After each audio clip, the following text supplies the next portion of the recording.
Article of constitution वाली series में आपका स्वागत है।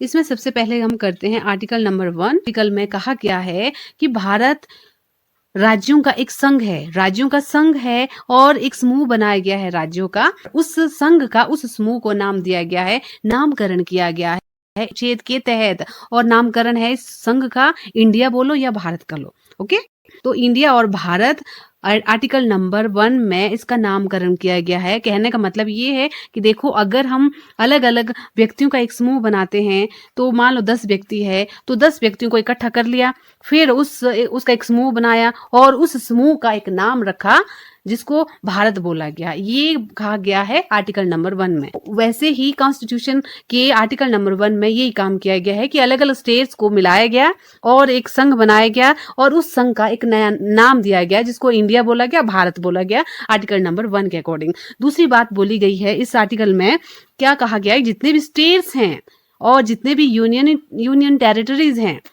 उनको स्पेसिफाई किया गया है, उनको विशेष रूप से वर्णित है भारत के संविधान की प्रथम अनुसूची में। तो ये दो बातें बोली हैं, एक तो भारत को संघ, राज्यों का संघ बोला गया, दूसरा उसका नामकरण किया गया, और जो अगला पॉइंट है वो यही है कि जितने भी स्टेट्स हैं, जितने भी यूटीज हैं, उनको प्रथम अनुसूची में दर्ज किया गया। तो ये दो बातें ही आर्टिकल नंबर 1 में आपने याद रखनी है। तो आगे जो कहते हैं कि भारत की जो सीमाएं हैं या टेरिटरी है कैसे निर्धारित हुई है, तो इसमें सबसे पहले टेरिटरी ऑफ स्टेट्स, जितनी भी स्टेट्स हैं उनकी टेरिटरी, उनकी सीमाएं, प्लस जो यूनियन टेरिटरीज हैं, यूटीज हैं, उनको जिनका प्रथम अनुसूची में वर्णित किया गया है उनकी सीमाएं, प्लस अगर इंडिया कभी किसी अलग देश की या किसी जगह को अदर यूनियन टेरिटरी है या सीमाओं को जीत जाता है, एक्वायर करता है, तो उन सब की पूरे एरिया को मिलाकर बना है